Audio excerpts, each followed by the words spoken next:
Actually, andito kami ni Eka. Talagang sumali kami sa podcast na to. Kasi, kumbaga, curious kami sa usapin na to. So, kayong dalawa yung tatanungin namin. Gano'n. Ikaw muna tatanungin ko ano so, ba may host pala sila.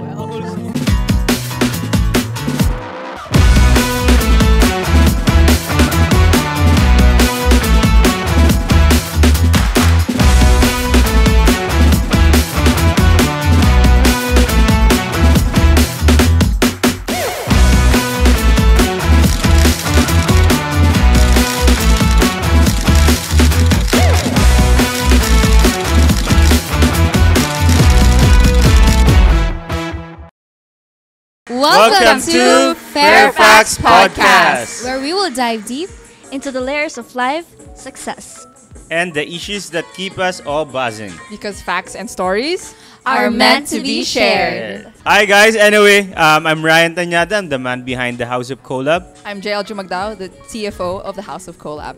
I am Eka Madriaga from Season 5.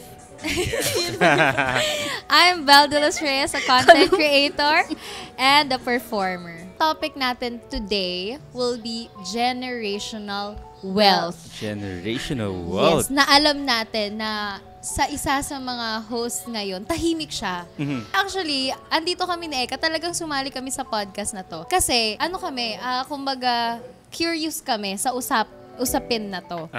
So, kayong dalawa yung tatanungin namin. Gano'n. Ikaw muna tatanungin ko ano So, ba may ang host pala sila. generational wealth? Host pala sila dito. Feeling ko ang unang tatanungin natin kung ano ang generational wealth. Si Eka. Hay, totoo kagabi medyo ko talaga kasi siya pala yung rin ng generational Ako wealth. nagsuggest. Sabi ko, sino ba nagsuggest ng generational wealth? Si Bel ang nag-suggest pala noon. Okay. Oo. Actually, nung nakaraan ko pa siya, alam yung generational wealth, pero Nagiginig. hindi ko alam yung definition.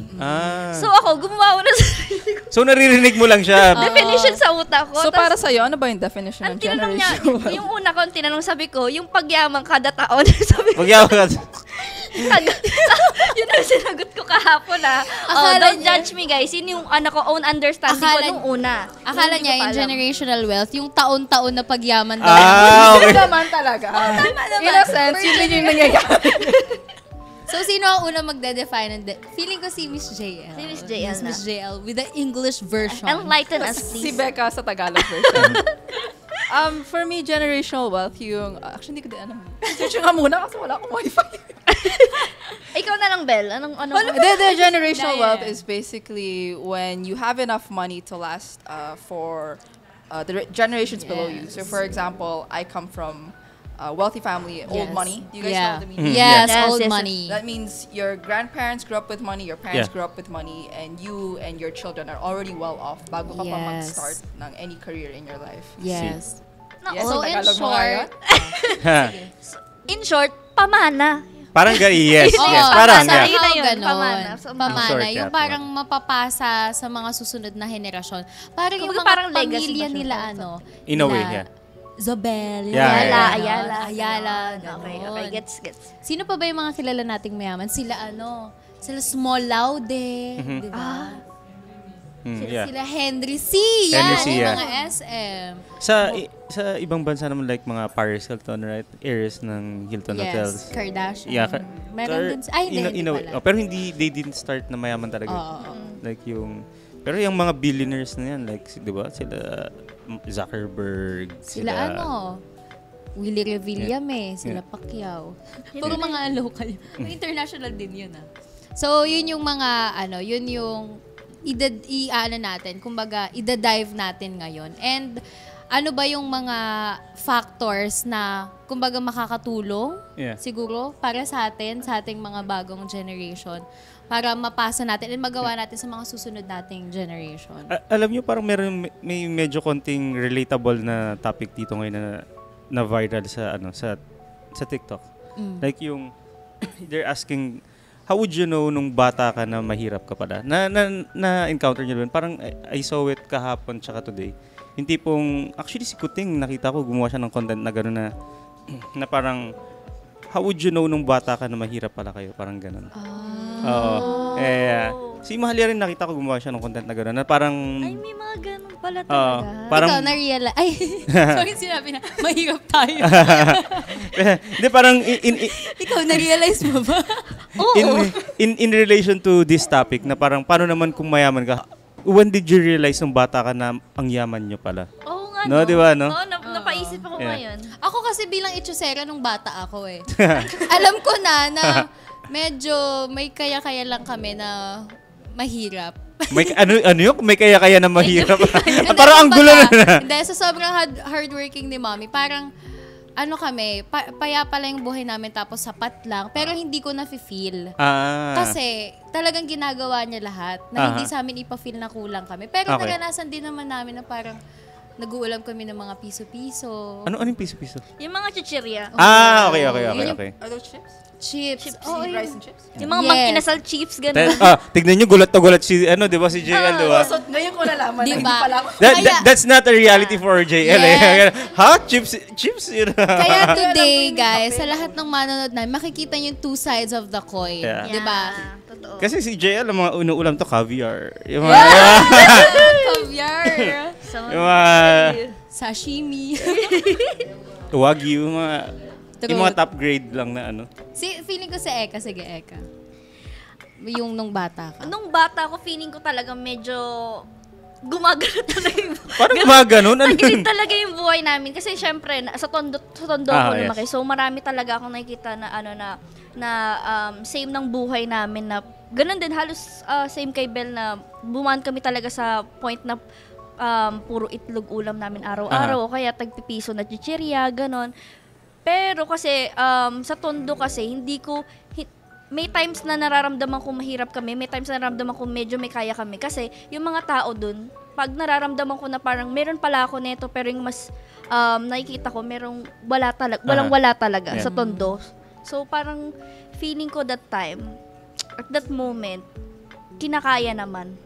Pero hindi pa namin afford talaga yung mga bagay-bagay na meron yung ibang tao. And also, growing up na ganun yung lifestyle sa community, yun na yung nakikita mo na normal eh. Oo, diba? normal. Hindi naman Totoo. actually sa television lang namin nakikita yung mga palabas, sa teleserye na may mga mana-mana, yung mga nag-aaway yung dalawang pamilya, kung May sino ganun pala, no? magmamana ng ano. ng hacienda, gano'n. Oo, ng hacienda, kung sino yung anak sa labas, yung mga ganon. Doon lang namin na-open yung mind namin. Pero hindi namin alam na may buhay pala talagang ganon. Totoo. Yeah. So, moving Yeah. forward sa life naman ninyo. Yeah. Sige, Rai, ikaw muna. Si Kuya Rai. Nung Nung bata, ano yung mga realization mo? Kung nasan kayo sa level ng life? Ako nung bata ako, siguro na-realize ko na lang kami, yung sakto lang. Kasi siguro based on my comparison din sa school. Kasi pagpasok ko sa school, di ba, parang nandiyan yung kumpleto yung gadgets nila, like ako parang we can't afford lahat ng ganon. Although yung parents ko naman na provide naman nila what is needed, but not is what we want. You know, iba na kasi yung ganon, yung parang comfortable naman kami, pero hindi yun to the point na mabibili yung ganto ganyan. That is too extra na for us nung bata, parang ganon. Gets. Ikaw naman, Miss J. Hindi ako magsalita. Medyo different ako from you guys. Pero nung bata lang, hindi ngayon. Sobrang difference daw. Siyempre, we're talking about generational. Yeah. Yeah. Medyo transparent tayo. Yes. Ako kasi, I think I grew up with a silver spoon. Pero hindi ko yun na-realize when I'm in the Philippines. Yeah. Kasi when I'm abroad, everyone is the same eh. If your environment is, everyone is wealthy, everyone has a sports car, parang feel mo normal. Yeah, Yeah. normal. Feel ko lang na medyo nag-iiba yung family ko kapag nasa Philippines. Kasi Okay. iba yung way of living nila, iba yung how they speak, iba yung binibili, iba yung kinakain. So doon ko lang na-realize na, like, this type of lifestyle pala is not normal in the Philippines. Yeah. But then, of course, when I moved to the Philippines, medyo naintindihan ko na, medyo naging one of everybody. One of the Filipino people ka. Pinoy na din ako, finally. Ito kasi Pusong si Pinoy. JL, I believe you grew up in the Middle East, right? No, yeah, I grew up as an expat, so Yeah. I grew up abroad. Yeah. Middle East ka pala. Yeah, Middle East. Parang my childhood was every 2 to 3 years I would move countries. So, parang I never really felt the need to compare myself to everyone. Kasi Kasi naisip ko, same lang naman kami na estado ng buhay. Everyone is well off, everyone is comfortable. Noong umuwi lang ako ng Pilipinas, doon lang ako nag-face ng reality na, hindi pala lahat ganito. Ay, ang yaman pala namin. Ay, yaman pala namin. Hindi pala lahat, complete yung meals nila per day. Hindi pala lahat nakakapagbayad agad ng tuition, mga ganun. Siyempre, naranasan ko din yung other side of the coin na nahirapan din magbayad, nahirapan din kumain. So, two sides. Okay lang ba malaman namin what's ano yung occupation ng parents mo? Yan. Para kung Anong if it's okay for you to share. Yeah. Yeah, okay. The background kasi of my parents my dad kasi is in oil. He's in oil and gas. Kaya before, it was really big. That's why we could always move countries. That's because of his work. So, kunyari, my dad would work in Abu Dhabi, then I would also live in Abu Dhabi, and then all expenses would be paid. That means my school, everything you can think of, bayad ng company. So, wala kami nilalabas ever. Alam mo, Jed, kasi I stayed in the Middle East for 5 years. Diba? Sinabi ko sa'yo, diba? Yeah, pero pag sinabi mong you're working in an oil company, I know how much your dad makes. Before. Okay. And then, of course, medyo bumaba yung oil industry. Yeah. Medyo nahirapan yung oil industry. Yeah. We were comfortable for many years, but then, syempre, if wala ang job, tas walang income for many years, mahirapan din kayo. Regardless kung magkano man yung savings. Yes. Yep. Kung wala kayong business, wala kayong job, wala kayong way of sustaining your lifestyle na very maluho. Yes. Natuto kang very maluho. Yes. When you grow up, di ba? Sanay kayo na everyday shopping, every year buy car, every blah, blah, blah. If you cannot sustain that nang wala kayong business, nang wala na yung oil industry, mawawala din yung lahat. And it came to a point na nawala nga yung lahat. I think 10 years ago. 10 years ago? So 10 years, my parents did not have any income. So we were relying on savings for 10 years. Isipin nyo yun. Yeah. Kayo ba mabubuhay ng 10 years, So, no question. income? Hindi, actually. So, question, Miss JL, hindi nyo na-expect yun? Hindi. Siyempre, when you make a good amount per month, hindi mo naman na-expect na mawawala. Yeah. Yun yung curse of being an employee. Lagi Yes, lagi exactly. mo ina-expect na may next paycheck ka. So kahit bumili ka ng bumili ngayon, isipin mo, next month, bababawi ko naman. Babayaran naman ako ng boss ko next month. Yeah. Yes. Diyan papasok yung importance ng pag-expect talaga sa future mo. Yep. 'Di ba? Pag-save up for the future and pagkakaroon ng mga extra income na Sarili mamaya. mong business talaga. Yes, na Totoo. business talaga na patuloy umiikot. Na talagang magiging siya, kumbaga generational pamana, generational 'di wealth, ba? Kasi kahit boss ka, manager ka sa isang malaking kumpanya, at the end of the day, you're an employee. And you can Yes. always get cut off. Let's say Yes. kahit millions and millions per month. Pag yun nawala, wala ka na din. True. Yeah. Kaya iniisip ko, kasi kaming mga parang saktuhan sa namamamayan, parang kumbaga isang kahig isang tukha. Yeah. Yung mga ibang Mga ganun, yeah. So iniisip ko, paano kaya kapag mahirapan na yung mga milyonaryo, mga bilyonaryo, yung mga sobrang yaman na tingin namin sa kanila, mahirap na sa kanila yun. So, grabe talaga yung yung pagkakaiba-iba ng lifestyle ng mga tao. In a way na parang they have a generational wealth. Pero yung question din is yung sustainability nun. Yes. Diba? Na parang how long yung generational wealth mo, yung wealth mo itself, how long can it sustain your family? Yeah. Diba? Especially in our case, for example, kaming 3 kids, sanay kami na lahat international school. Yeah. International school is 1 million at least per Isa pa yun yung lifestyle. Either per sem or Per per court. year. Yeah. Tapos, even if you go to a LaSalle or Yeah. Ateneo, it's still expensive in the Philippines. You have more than 1 kid. Yeah. Diba? And you have your house, you have your cars to pay for, you have everything. So, importante talaga na you need to learn to sustain yourself apart from your paycheck to paycheck. Kasi Yeah. pag yun nawala, paano mababayaran yung lahat?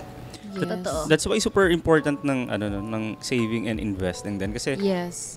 like even the richest, most successful people now, like athletes are being paid, like NBA stars are being paid millions of dollars per month, or even celebrities. Pero after their career, after they retire, more than 90% of them goes bankrupt. 'Di ba? Kasi iba yung they don't have any savings or any investment kasi nga yung lifestyle din nila grabe.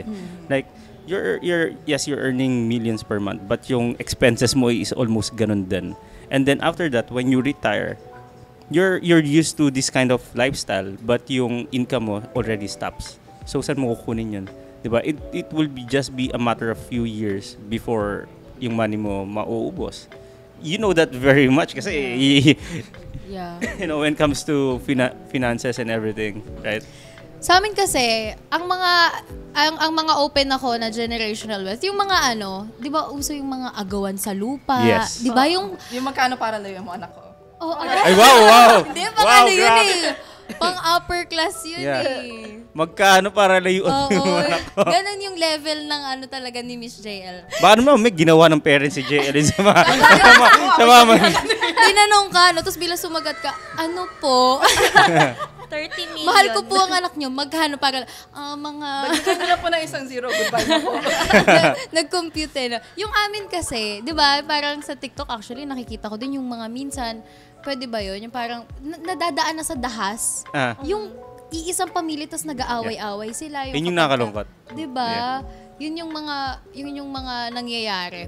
And also, ang mga nakikita namin ni Eka na mga namamana, kunwari, yung mga sikat na kainan, yung mga business, yung mga maliliit na business, kunwari, palabukan ni Aling Mirna. Ganon. Diba? Ganon din yun eh. Napapasa, tas kunwari, 10 years nang wala si Aling Mirna. Uy, hindi si Aling Mirna. Sa example lang po yung Aling Mirna. Pangalan po yun. Yun yung naisip kong pangalan. O siguro yung mga pinapasa yung mga recipe. Yes. Di ba? Yeah, Yung mga yeah. ganon. Alam pa rin nila. Actually, Bulaluhan dream- ni Butching. Mga ganito to ka. Kwek-kweka ni Baneneng. Yun yung mga alam namin eh. Pero actually, ako talaga, pinangarap ko na may manahin. Oo naman. Di ba? Parang, ang sarap-sarap nun. Yung parang iniisip mo, wala kang gagawin sa buhay mo. Totoo. Kung hindi sundin lang yung passion mo, hindi mo kailangan mag-isip ng ano bang papasukin kong trabaho para masuportahan yung needs ko. Kasi yun yung iniisip ko dati. Thankful ako, grateful ako sa life ko, sa buhay na nabigay sa akin ng parents ko. Pero iniisip ko, paano kaya kapag nandito ako sa life ko na hindi ako namomroblema kung kailangan kong sundin yung passion ko o kailangan kong mag-hustle para Pero masuportahan feel ko, yung needs ko. Blessing and a curse din yan. Yes. Kasi Yeah, it is. for It example, all of my classmates in LaSalle, they're all old money. That means parents nila, mayaman na, grandparents nila, mayaman din. Sila may mamanain sila. So kahit di sila mag-work. Ang napansin ko, lahat sila sobrang tamad. Lahat sila after namin mag-graduate, they didn't wanna work. Siguro nag-study na lang sila again to, find a hobby. Pero wala silang drive sa buhay kasi kampante na sila sa life nila eh. Comfortable na sila comfortable eh. na So sila, that's what, totoo. I feel like that's what they lack sometimes. Na Yes. alam na nilang okay na sila, kaya wala na silang drive Gagawin. to do more and to be more. Yes. Yun din yung naiisip ko. Kapag naiisip ko, parang minsan nalulungkot ako. Pero sabi ko, hindi ako magiging kung sino ako ngayon. Hindi ako mag-open sa sarili ko na mag-hustle kung saan-saan, yung matuto sa buhay, kung komportable ako nung bata ako, di ba? And feeling ko, motivation din siya for Eka. Oo, sobra. Kasi sobrang dami kong kapatid. Bali 9 kami, tas ako panganay. 9. So, anong papamana ko doon? Ngayon panganay iniisip. Parang pinamana sa akin, sama ng loob. Parang mana-mana na lang talaga. Hindi, akala ko dati, syempre, meron business yung lolo ko before. Yes. So, yung bilyaran. So, gusto ko yung bilyaran. Bilyaran. Akala ko ako yung makakapagpaman. Nabasa. No, gumuho yung mundo ko eh. Nabasa yung bilyaran namin. So, sabi ko yun na lang yung yun na lang sana yung yung parang... Inanay. Inanay. Pati yung mga manok, kinatay, ginong adobo. Kala ko yun na yung mga mamanahin ko ng bata ko. Yung mga bata, ay tsusera din ako. Yung tita ko. Actually, yung tita ko yung nagpapaaral sa akin. Yung magulang ko, yung dad ko kasi clown before. Yes, talaga? Yes, dad. Sorry. Yeah, dad. Cover din dad mo. Clown siya. Tapos sinasamahan ko siya sa clown. Nagme-makeup talaga kami. Talaga? Make-upan niya ako. Tapos nagma-magic siya. Ako nasa likod ako. Tiga-abot ako ng mga kunyari, yung, eto may lalabas na ako, kabibe. Ganun yung mga ginagawa ng papa ko. So, sa akin, hindi, kasi sobrang, ang nakakatuwa naman sa magulang ko kahit, hindi ko nila lang yung pagka-clown kasi, mahirap magpatawa. Sobrang mahirap magpatawa. So, at that moment, na-appreciate ko kasi yung ginagawa ng magulang ko kaya hindi ko masyado dinadamdam yung buhay na meron kami. So parang para sa akin, part siya ng buhay. Yun yung pinaano sa akin na dapat maging grateful ka palagi. Siyempre, yung kinikita lang din ng papa ko, ilan kami that time? Siguro mga nasa 5 na kami. Tapos ang sinasahod niya doon, mga 500 lang. Tapos isang hapon na yun na pag-show niya ng clown. Tapos So, hindi pa sigurado kung araw-araw hindi may, pa sigurado may kung birthday. araw-araw kasi di naman araw-araw may birthday. Tapos syempre nakakaano rin yun, medyo nakaka-drain din yun kapag ano. So, hindi ko siya masyado naramdaman ng bonggang-bongga kasi nga, yun nga, tinuruan ako paano maging grateful sa buhay and sa kung ano tatanggap mo lang. Pero, habang lumalaki ako, doon ako umaano kasi ang tinatak sa akin ng magulang ko, kung ano yung meron tayo, yun lang. Eh ako, sinabi ko sa sarili ko, marami akong pangarap. Yes. Marami akong gusto Yes. pang ibigay, hindi lang para sa sarili ko, kundi para sa mga kapatid ko, tsaka sa pamilya ko. Yes. So, siguro yun yung parang medyo naging taliwas sa magulang ko kasi akala nila Pati sa itsusera community. ako, pati sa community. Kasi iba sa tondo kapag ka malaki yung pangarap mo. Parang ang tingin nila sa'yo parang siguro ganun, parang nagyayabang ka, parang etsusera ka, ambisyosa. Ambisyosa ang ano sa akin. So, ako talagang parang nilihis ko yung ano ko sa Mindset. sa mindset ko sa kung anong community na kinalakihan ko. So, feeling ko isa yun sa parang hindi ako ang tawag doon, hindi ako nahirapan na yakapin kasi parang ayun nga, naging grateful talaga ako sobra sa kung ano nangyari sa At saka buhay. very big na factor sa'yo bilang tao, yung kinalakihan mo talaga. Oo.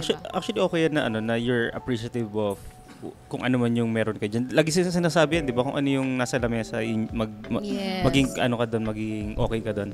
Ako naman, yung sa father ko naman, yung na-appreciate ko naman siya. Hindi naman because of kung ano yung meron kami. Pero yung time niya kasi before, yung father ko kasi is an OFW. So, lagi siyang wala. I grew up ng more than half of my life wala yung father ko. Pero, and then ako naman, mag-ano ko na, bakit yung ibang bata kasama yung father niya, ganun-ganyan. Pero sa akin, nung medyo nagkakautak na ako, naintindihan ko and na-appreciate ko na rin na parang, my dad is doing this, sacrifice para naman sa amin. I'm pretty sure gusto rin niya kaming makasama. Pero it's just that, he doesn't have a choice then, kundi iwanan kami every year. So, yeah, parang nakaka-relate na din ako dun kay Eka na, alam mo yun, na-appreciate natin yung sacrifices ng parents natin. Although ito lang yung kayang ibigay, ito talaga di ba? Yeah. Actually, parehas kami ng POV ni Kuya Rai nung bata. Kasi OFW din yung daddy ko. Okay. Tapos, yung life namin, parang every 3 months or basta may mga moments na nagpapadala ng kahon, yung mga balikbayan box. Yeah. Ang kaso nga lang, yung parang sabi ko, oh my gosh, ang yaman namin yung daddy ko sa ibang bansa. May mga chocolates, di ba? Chocolates, tapos yung tita ko, Imported. nasa Kuwait, nasa US, ganyan. Tapos, biglang, yung si daddy, nagloko dun sa... Ay, Yun lang. naudlot. Pero, yun na yung mga yung mga moments na parang na-open na ako sa buhay. Kasi, hindi sa akin pinapasa ni mami na, ay, si daddy mo, ganyan, ganito, ganyan. Hindi niya inaanong magalit ako sa tatay ko. Nice naman. Pero nakikita ko siya na namomroblema siya sa kuryente. Yung parang wala talaga, excuse me. So, nung time na yun, ginamit ko talaga yung mga kaetsuserahan ko. Gumigiling ako ng spaghetti pababa sa court namin. Tapos, may mga bariyang, yung mga uso yun, di ba, tuwing fiesta. Yeah. Tapos, iipunin ko yun. Ang sasabihin ko kay mami, Mami, may pambayad na tayo ng kuryente natin. Akala ko malaki na siya. So, nung time na yun, doon ako na-open sa money. Pero hindi ko siya tiningnan as something na parang, ganito lang kami, kami. Pero inisip ko talaga, sabi ko, gusto kong maging mayaman. Gusto ko parang ikat yung cycle na kailangan magtrabaho ng magulang. Tapos kung ano yung pinagtrabahuhan niya for a month, yun yung gagastusin. Gusto ko marami akong source of income. 'Di ba? So feeling ko dito din tatakbo yung usapan natin. Yeah. Kung ano ba, kung para sa atin, kung wala tayong mga minana at nag-hustle talaga tayo on our own, ano yung mga kaya nating gawin sa mga susunod nating generation? Ano yung sabi niyo kanina na gusto niyo maging mayaman, 'di ba?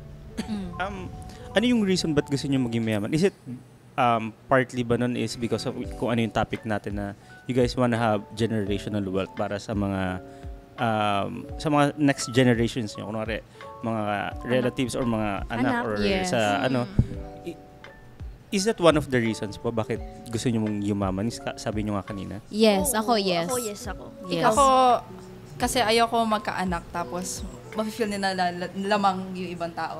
Ayoko na maramdaman nila yung inggit. Ayoko na feel nila, bakit yung family niya ganito? Bakit yung mommy niya ganito? Bakit daddy niya may ganito? Sila may ganito, tayo wala. I never want them to feel like they lack anything in life. Kasi wala, naramdaman ko yun eh. Add ako dun sa sinabi mo, Belle, yung sinabi mo, your circumstances mo, imbis na magalit ka, imbis na magtampo ka sa tatay mo, ginamit mo na lang yung gumiling-giling ka. Ako kasi hindi ako ganun noong una eh. Noong una, galit ako sa world, galit ako sa mundo. Because I was like, my life was so comfortable. Why did it suddenly go to zero? It suddenly go to negative. Right? I was mad at the world, I was mad at my parents, I was mad at everyone for a time. So parang, wala, naging hopeless na ako, wala akong ginawa. And then, it came to the point na family ko super rock bottom. As in, negative na. My brother and I didn't know how to pay my last tuition in LaSalle. Last year pala, actually. College na. That was last year? I graduated... Malalaman, I graduated disclose. 2023. Okay. Sorry, I hide my age. I graduated 2023, but 2022, I didn't know how to pay for my tuition. Okay. Actually, buong college ko, we didn't know how to pay.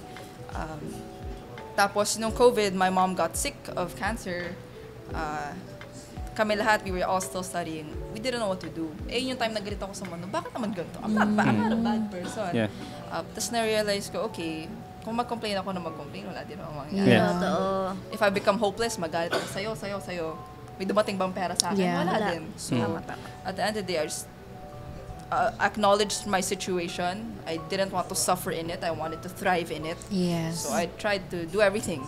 Doon na ako nagsipag. Doon na ako nag-double job, triple job. Everything just to make ends meet. So, naging thankful din naman ako sa ganun. Kasi feel ko, if I grew up with a silver spoon hanggang ngayon, wala, mayabang na ako, pero wala akong substance. I wouldn't have the grit. I wouldn't have the work ethic. So, at the end of the day, kahit nawalan kami na sobra, I gained so much more. In sipag, in mentality, in knowledge. Wala kang magiging hugot sa buhay. True, totoo. Tama. Ako, like, I really want to be successful or have a lot of money. Pero hindi for the purpose of generational wealth. Honestly, let's say I have a lot of money, wala akong planong ipamana sa anak ko. For the simple reason na, I'm sorry to say this, hindi ko nila lahat. But most of the people I know who came with a silver spoon are the worst people that I met. Spoiled. Right? They don't have any motivation in life. Again, hindi ko nila lahat. But I'm just saying, they're one of the worst people na meet ko. Like, they don't have any respect. They don't know how to appreciate things. Like, how would you appreciate having a car if, since bata ka, you have so many cars? Right? Why would you have the motivation to earn yung ganon if I have it since pinanganak ako? Di ba? Kaya may nag-ano rin ako before yung, I'm not sure kung na rinig nyo na yung news, yung kay Jackie Chan before. Parang there's a rumor na hindi niya pinamanahan yung anak niya ng... Feel ko lahat ng billionaires ko. Bill Gates, diba? They won't give Like, anything. ako, I'm very thankful na pinanganak ako ng ganito. Nang hindi ako pinanganak with a silver spoon. Kasi I might have a different mentality or perspective. Baka hindi ako appreciative sa lahat ng bagay. Totoo yan. Tsaka yung mga tao na parang I won't... Yung hindi ako nakaka-relate sa mga tao na ganito lang. Kasi most of them doesn't relate. How would I know na kailangan mo yung gantong certain money now if ako never kong kinailangan yung ganon. 'Di ba? Bakit ka tutulungan? I don't know your situation. Right? 'Di ba? So para sa akin yung mga ganong bagay na parang I'm very thankful talaga na sa ganito ako. Siguro kung mangyayari man sa akin yun in the future. Siguro it would be more like parang gagawin ko yung hindi niya alam na mayaman. I have a friend like that. May parang pan-teleserye pala yun, kuya. Yeah, would you guys believe na may ganun akong friend na Chinese? Meron silang store, lumaki sila, akala niya, pinagtatrabaho kasi siya doon ng parents niya. Akala niya trabahante lang sila, ganyan. Tapos nung lumaki na siya, nagka-utak na siya, tsaka niya lang nalaman na sila pala may-ari ng negosyo yun. Kumbaga, hindi siya pinalaki na alam mo yun, na ganito, ganyan. So, nagulat nga rin ako na may ganun parang story na that was true pala. most of the time yung mga Chinese mahilig sa ganun. Na pagtatrabuhin nila bata pa lang yung mga anak nila para hindi talaga lumalaki ng... Actually, totoo yan. May na-date ako na... Yun! Yun! Hindi ako old money, pero lahat ng na-date ko old money. Unfortunately. Pero yung Chinese, sobrang ganda nung work ethic nila. As in, may na-date ako. Monday to Sunday, kailangan nilang mag-work. Diba? Kahit lahat ng, you know, the trabajador, Trabahador. what do you call it in Tagalog? Sumaker? Where you push all, kaya yung cargador? Kargador. Siya yung cargador, siya yung owner, siya yung manager, siya yung taga-luto, taga-push ng truck. But at the end of the day, sobrang yaman nila. But yun yung pinakamaganda, they humble their kids enough to put them in all positions. Hindi yung boss ka agad. Yes. Yung boss ka agad, wala, yabang mo eh. True. Feeling ko depende din sa way of parenting. Yeah. Kasi kung ako magpapamana ako sa anak ko, hindi ko din siya parang ibibigay ng Lahat. madalian eh. Totoo. Hindi siya yung parang, ito, wag ka nang mag-ano. Gusto ko yung parang matutunan niya din kung ano yung mga natutunan ko or yung mga dapat pa niyang matutunan. Pero Diba? actually yung parang for me, hindi naman but generational, but minsan sa akin, it also hampers your talent, your creativity, your this and that. Just like sabi ni Eka kanina, she came from Tondo. Alam natin na sobrang daming naging successful na tao coming from Tondo. And most of them are creative and talented or whatsoever. Gano. If lumaki ka ng mayaman ka na agad, parang bakit ko pahahasain yung talent ko na ito? Bakit ko pahahasain tong, pero na ako nito eh, para saan pa, di ba? So what's the point? Di ba? So yun na nga, Kuya Ray, katulad ng sinabi mo So nung time na yun na parang mas lumalaki na ako, nasa high school na ako, nakita ko na parang, ay marunong pala ako kumanta. What if itong pagkanta ko, mag-join ako sa mga resto bar, kumanta ako, yun yung una kong gawin para pagkakitaan, which is nangyari talaga. Yun yung una kong job ng 15 years old ako. Doon ako unang kayod-kayod habang nag-aaral ako ng, I think high school or senior high ako. 3 years din ako nagtatrabaho, nagigig para masuportahan yung pag-aaral ko tsaka yung yung family ko. Syempre madami kami. So sa akin naman, ang gusto ko, hindi siguro generation, parang medyo malayo pa ako dun, hindi ko siya parang yung parang gustong-gusto ko in the future. Ang pinaka gusto ko siguro is ma-provide yung mga kailangan, yung mga needs, hindi wants ng mga ng family ko, especially ng mga kapatid ko, tsaka yung future na magiging anak ko. Parang siguro enough fund, savings para doon, pero hindi yung sobra-sobra. Ibibigay mo lahat. Oo, ibibigay ko lahat. Kasi, ayun nga, katulad ng sabi mo, Kuya Ray, mahirap lumaki isang tao kapag hindi niya na-appreciate every small thing na nangyayari sa buhay niya. So, ako. Totoo. Kasi minsan, aminin natin, tayo ngayon, parang may mga moments na, kunwari, ang laki ng pera natin ngayon. Tapos parang nagiging komportable. Ako, honestly speaking, minsan ganun ako. Yung kapag ang dami ko, natatawa agad do. Parang yung inisip ko, ay, hindi ko naman kailangan sobrang kayod katulad ng ginawa ko nung dati kasi madami pa akong ipon. Pero mapapansin mo, unti-unti talaga nawawala. Naubos talaga. Kaya yun talaga yung sense ng buhay. Magkayod! Magsipag! Totoo. Wag umasa kahit kanino.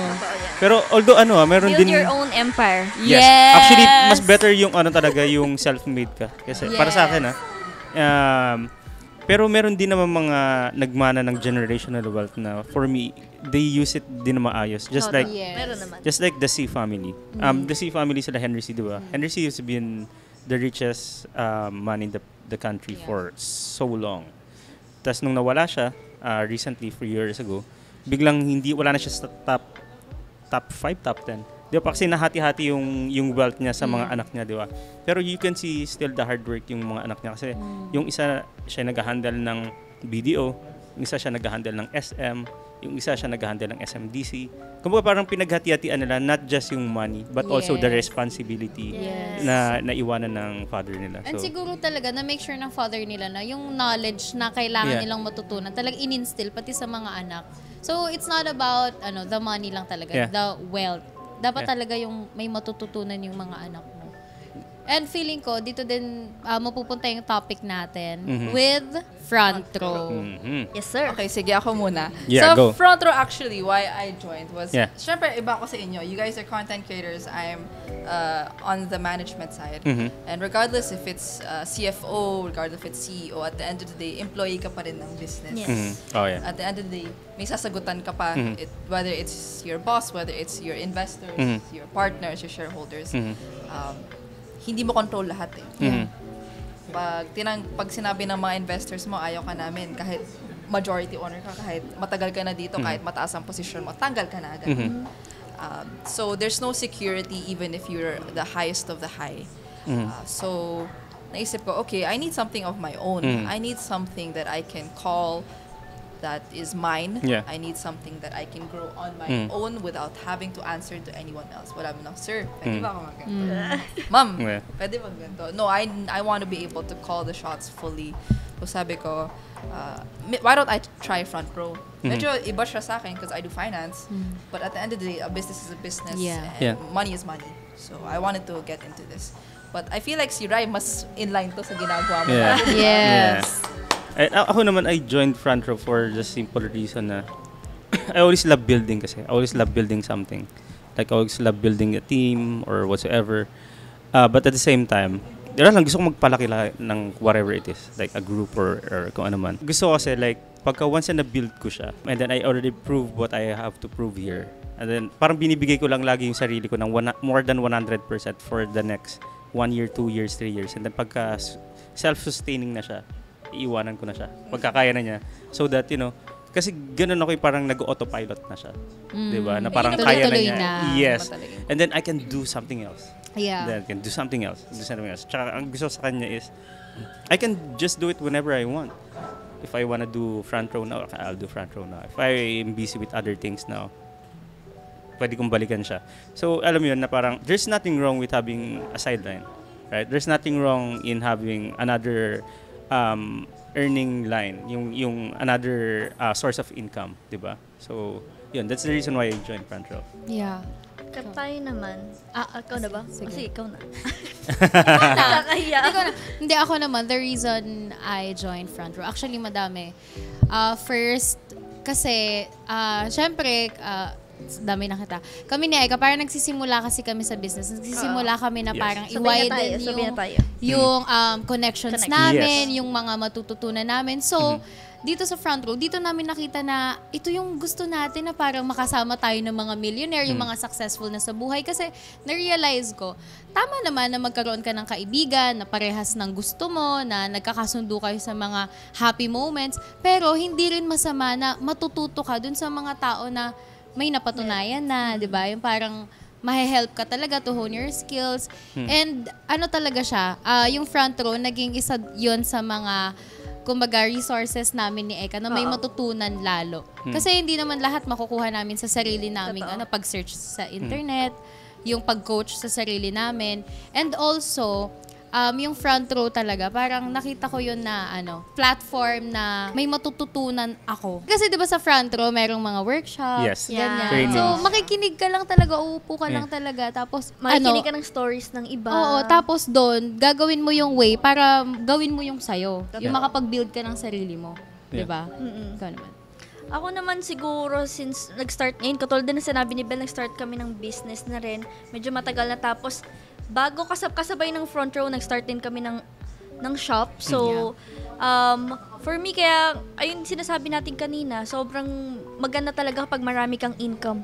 I mean, marami kang resources kung saan mo kukuhain. Kasi hindi lang naman iisa yung binabayaran mo, hindi lang naman tubig, kuryente, renta, yung food araw-araw. So, maganda na parang segregate mo din yung kung pagkukuhaan mo ng pera. So, yun naisip namin talaga yung front row since nagkaroon din kami ng background sa selling ng mga, iba nga lang yung sasakyan, pero but this time, mga products na yung binibenta. So, na-curious kami sobra, ano ba tong front row? Kasi matagal na tong front row, di ba? Sobrang, ang ingay ng front row way back 2012, I think, mga 2010, ganon. So, ngayon na parang na-invite kami. So, parang na-curious talaga kami sobra ano bang meron sa front row. So nalaman nga namin yung vision and mission nila. So sobrang, yun yung parang nakapukaw sa akin para mag-join talaga sa front row. Kasi hindi lang yung sarili mo yung tutulungan mo, yung mga tao rin behind it sa likod nun, sa kung ano mga papasok pa na mga bago mong kagrupo. So yun, kaya natuwa ako. Ako meron ako napanood na parang pep talk, parang ganon. Na minsan hindi money, hindi fame yung makakapag motivate sa atin para mag-crave na gumawa ng more. Minsan kung ano yung purpose natin. And doon ako parang napawaw sa front row. Kasi bukod sa, syempre, una mong isipin, kikita ka. Pero kapag mawawala din yung motivation sa'yo, di ba? Tatamarin ka rin, ganun. Pero ang natuwa kasi ako, yung may mai-inspire ka na iba, yung may makaka-affect ka sa life ng iba. So yun talaga yung kumbaga, yung greatest purpose ko ngayon. Kung ba't ako nasa front row. Actually, okay din yung sinabi mo kanina, Bel, na you're there to learn something. Tsaka yung sinabi mo kanina na to gain connection. Yeah. Kasi usually pag you open up a business, it would, mahal, ang laki ng capital usually for you to have a business, di ba? And then ang hirap naman nung, let's say, you built a business that's worth hundreds of thousands or even millions. Tapos doon ka pa nag-trial and error, doon ka pa sa point na yun natuto, di ba? Usually, yung trial and error na yun, bumagsak na yung business mo, yung company mo, di ba? Tsaka ka palang natuto, di ba? While unlike dito sa front row, aside sa maliit lang yung capital niya, even if nagpa-fail ka, you will still, you can still be successful and then fail again, then successful and then fail again. Kasi gano'n naman usually mga businesses, di ba? You fail and success. Yes. Di ba? Tsaka mahilig ako magbasa ng mga biography ng mga billionaires and billionaires. Ang pinaka-pattern nila is lahat sila may mentor. Yeah. Which means lahat sila, there's someone higher than them that they listen to, that they follow, that will guide them. Yeah. And mahirap naman na gagawin mo yung lahat on your own. Kasi at the end of the day, limited lang alam mo. But if you follow somebody and listen to somebody that you want to become, dadali na yung lahat. And syempre with front row, natap na natin yung circle na ganyan. May mga millionaires na doon, may mga higher ups tayo that are willing to help. So naisip ko, mas madali dito, mas mabilis dito na magkapera kasi madaming tutulong sa'yo. Ayun yung magandang pamana, no? I mean, diba? Tsaka, andyan yung, usually kasi mahirap din yung parang, yun nga sabi ko na trial and error, na parang aalamin mo kung ano yung formula to this. Bakit mo siya alamin if there's already the formula? Susundan mo na lang yung formula na yun, di ba? Na nandyan na, di ba? Usually kasi yun yung matagal, yung aalamin mo kung paano. Pero kung nandyan na, nakasulat na, just have to follow. Kaya ito din yung na-realize ko na parang sa life na to, marami kang maririnig na, ay hindi okay dyan, ay pangit yan, ay natry ko na dyan. Tapos tatanong, anong nangyari sa'yo? Wala, nag-fail ako, wala, tumigil din ano ako. Ano ba kasing ginawa mo? Oo, and also, bakit mo papakinggan yung walang nagawa? Yeah, true. Yung walang True. nangyari sa That life is true. nila. Kung Yeah. may mga makikita ka na totoong nangyari sa buhay nila na naging successful sila, talagang nag-succeed sila sa life nila with that thing. Kaya, di ba, yun lang talaga kung saan mo ifo-focus yung sarili mo. Yeah, that is true. That's true. Kaya like ko sinasabi, I only listen to people I want to become. Yes. So, yung mga nagsasabi na, wala naman ako napapala dyan. Yeah. Kasi I don't want to become you, so okay. Huwag ka Yes. na sumali sa Yes. Kung nakita ko na hindi kita, I don't want to be at your level. I don't want my life to be like your life. Yeah. Then, Tama yan. no hard feelings, okay lang talaga. Yes. Yeah. Guys, if you guys want to know more yung mga pinag-uusapan namin and you guys want to learn more, no?